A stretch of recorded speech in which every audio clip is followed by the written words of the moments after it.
ఈరోజైతే మనం ఉజ్జయిని మహాకాళి టెంపుల్ సికింద్రాబాద్కి అయితే వెళ్ళిపోతున్నాం. బోనాలు స్టార్ట్ అయినాయి కదా, అందుకే అమ్మవారిని దర్శించుకోవడానికి అయితే ఈరోజు వెళ్ళిపోతున్నాం. ఇదైతే మన అవుట్ఫిట్ అన్నమాట. చాలా సింపుల్గా, నీట్గా, ఎలిగెంట్గా చాలా బాగుంటుంది. Comfortable cloth. ఒకవేళ కావాలంటే లింక్స్ చెప్పండి, నెక్స్ట్ వీడియోలో అయితే ట్యాగ్ చేస్తా. చిన్న హ్యాండ్ బ్యాగ్ వేసుకొని కావాల్సినవన్నీ అందులో వేసుకొని చాలా వరకు స్టార్ట్ అయిపోయినాం అన్నమాట.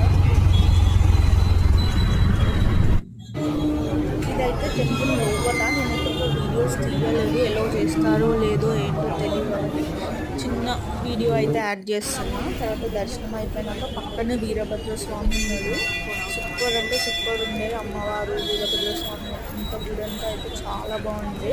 అక్కడ కూడా దర్శనం చేసేసుకొని ఒక 2 ఫోటోలు తీసుకొని మెమరీ కోసం అట్లా దిగేసి మళ్ళీ బయటికి వచ్చి మీకోసం అయితే ఒక వీడియో అయితే తీసిన అనమాట. ఎంట్రన్స్ ఎట్లుంటుంది అని చెప్పేసి.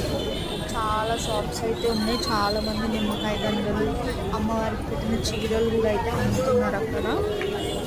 చూసినారా, ఇది అయితే ఎంట్రన్స్. అక్కడే అర్చనకి ఇంకా ప్రసాదాలకు చెట్లు ఇస్తున్నారు అనమాట. ఎంట్రన్స్, టెంపుల్ ఎంట్రన్స్ ఇది. టెంపుల్ అయితే చాలా బాగుంది, మస్ట్ విజిట్ అని చెప్తా. మోర్ వీడియోస్ కోసం సబ్స్క్రైబ్ చేయండి. బయట బండారు పెట్టుకుంటా అంటనే లేదు. మనకు